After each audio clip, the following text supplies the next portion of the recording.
Casino Royale by Ian Fleming. Read by Brosnan. Chapter 1. The Secret Agent. The scent and smoke and sweat of a casino are nauseating at 3 a.m. Then the soul erosion produced by high gambling, a compost of greed and fear and nervous tension, becomes unbearable, and the senses awake and revolt from it. James Bond suddenly knew that he was tired. He always knew when his body or his mind had had enough, and he always acted on the knowledge. This helped him to avoid staleness and the sensual bluntness that breeds mistakes. He shifted himself unobtrusively away from the roulette he had been playing, and went to stand for a moment at the brass rail which surrounded breast-high the top table of the salle privé. Le Chiffre was still playing, and still apparently winning. There was an untidy pile of flecked 100 mil plaques in front of him. In the shadow of his thick left arm there nestled a discreet stack of big yellow ones worth 500,000 francs each. Bond watched the curious, impressive profile for a time, and then he shrugged his shoulders to lighten his thoughts and moved away. The barrier surrounding the cachet comes as high as your chin, and the cachet, who is generally nothing more than a minor bank clerk, sits on a stool and dips into his piles of notes and plaques. These are ranged on shelves. They're on a level behind the protecting barrier with your groin. The cachet has a coche and a gun to protect him, and to heave over the barrier and steal some notes and then vault back and get out of the casino through the passages and doors would be impossible, and the cashiers generally work in pairs. Bond reflected on the problem as he collected the sheaf of 100,000 and then the sheaves of 10,000 franc notes. With another part of his mind, he had a vision of tomorrow's regular morning meeting of the casino committee. Monsieur Le Chiffre made 2 million. He played his usual game. Miss Fairchild made 1,000,000 an hour and then left. She executed 3 bancos of Monsieur Le Chiffre within an hour, then left. She played with coolness. Monsieur le Vicomte de Villeroy made 1,000,000 too at roulette. He was playing the maximum, and the first and last dozens. He was lucky. Then the Englishman, Mr. Bond, increased his winnings to exactly 3 million over 2 days. He was playing a progressive system on red at table 5. Duclos, chef de partie, has the details. It seems he's preserving and plays in maximums. He has luck. His nerves seem good on the Souris de Chemin de Fer 1X, the Baccarat 1Y, and the Roulette 1Z. The ball, which was again badly frequented, still makes its expenses. Merci, Monsieur Xavier. Merci, Monsieur le Président. Or something like that, thought Bond, as he pushed his way through the swing doors of the salle privé and nodded to the bored man in evening clothes, whose job it was to bar your entry and your exit with the electric foot switch, which can lock the doors in any hint of trouble. And the casino committee would balance its books and break up to its homes for cafes for lunch. As for robbing the cachet, in which Bond himself was not personally concerned but only interested, he reflected it would take 10 good men, and that they would certainly have to kill 1 or 2 employees, and that anyway you probably couldn't find 10 non-squeal killers in France, or any other country for the matter of that.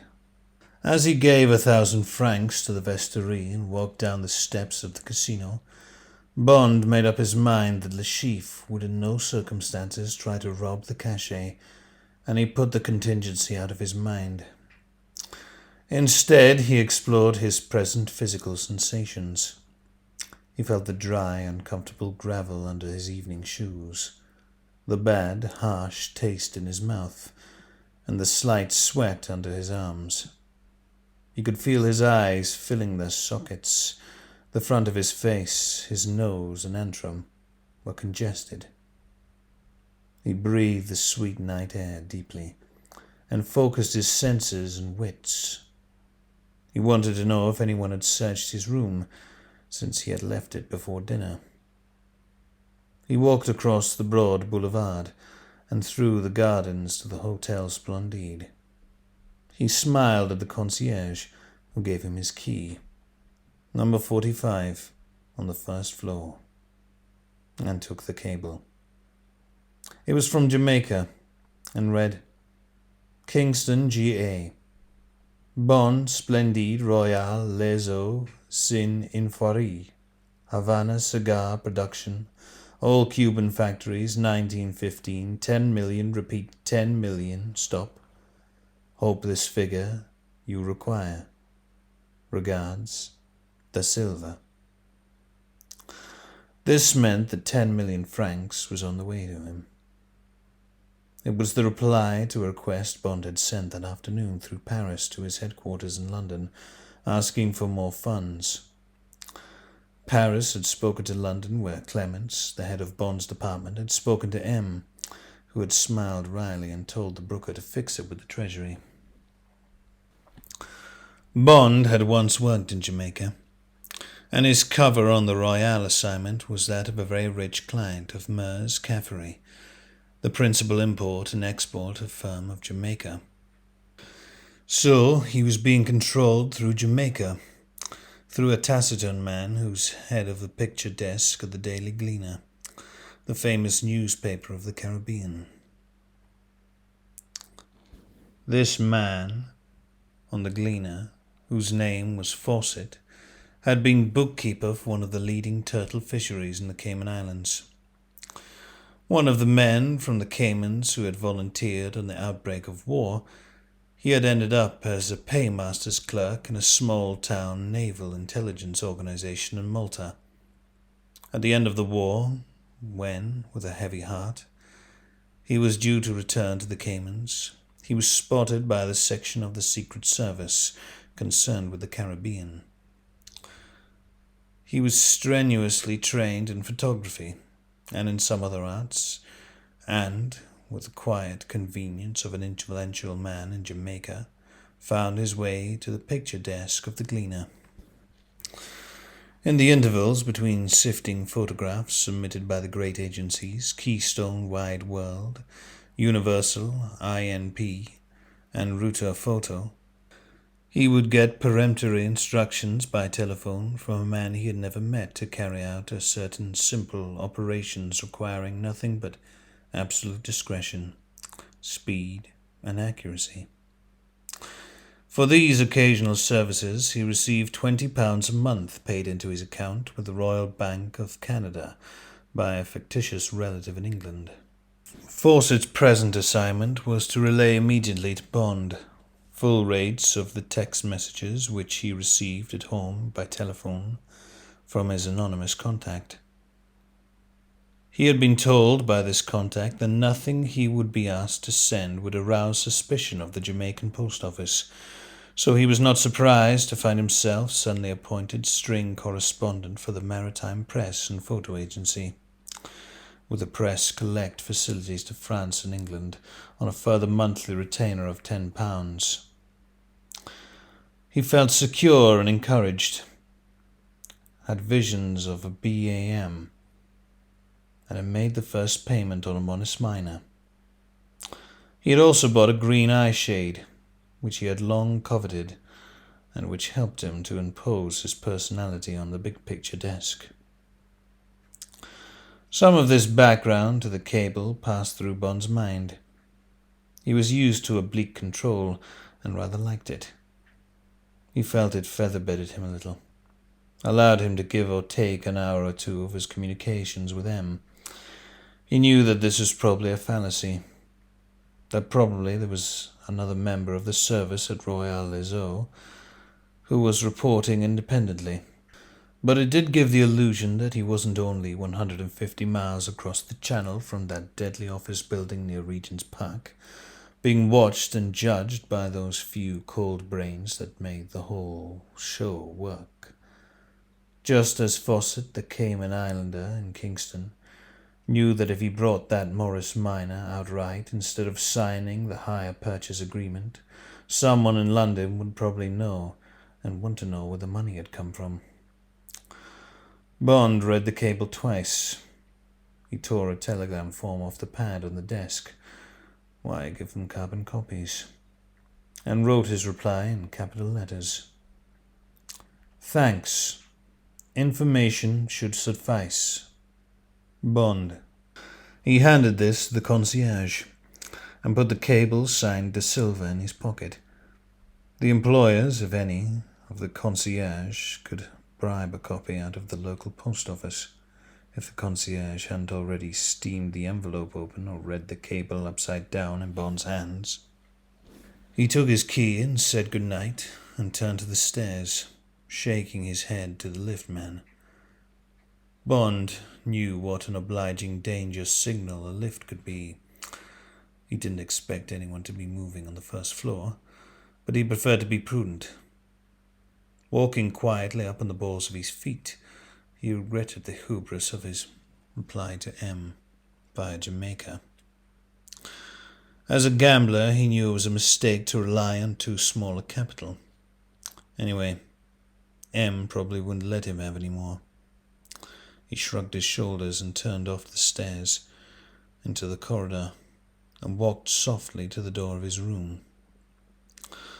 Bond knew exactly where the switch was, and it was with one flow of motion that he stood on the threshold of the door full open, the light on and the gun in his hand. The safe, empty room sneered at him. He ignored the half-open door of the bathroom and locked himself in. He turned off the bed light and up the mirror light and threw his gun into the settee beside the window. Then he bent down and inspected one of his own black hairs, which still lay undisturbed where he had left it before dinner, wedged into the drawer of the writing desk. Next, he examined a faint trace of talcum powder on the inner rim of the porcelain handle of the clothes cupboard. It appeared immaculate. He went into the bathroom, lifted the cover of the lavatory cistern, and verified the level of water against the level scratch on the copper ballcock. Doing all this, inspecting these minute burglar alarms, did not make him feel foolish or self-conscious. He was a secret agent, and still alive thanks to his exact attention to detail of his profession. Routine precautions were to him no more unreasonable than they would be to a deep-sea diver or test pilot, or to any man earning danger money. Satisfied that his room had not been searched while he was at the casino, Bond undressed and took a cold shower. Then he lit his 17th cigarette of the day and sat down at the writing table with the thick wad of his stake money and winnings beside him, and entered some figures in a small notebook. Over the 2 days' play, he was up exactly 3 million francs. In London, he had been issued with 10 million, and he had asked London for a further 10. With this on its way to the local branch of the Credit Lyonnais, his working capital amounted to 23 million francs, or some £23,000. For a few moments Bond sat motionless, gazing out of the window across the dark sea. Then he shoved the bundle of banknotes under the pillow of the ornate single bed, cleaned his teeth, turned out the lights, and climbed with relief between the harsh French sheets. For 10 minutes he lay on his left side, reflecting on the events of the day. Then he turned over and focused his mind toward the tunnel of sleep. His last action was to slip his right hand under the pillow until it rested under the butt of the .38 Colt Police Positive with the sawn barrel. Then he slept, and with the warmth and humor of his eyes extinguished, his features relapsed into a taciturn mask, ironical brutal, and cold.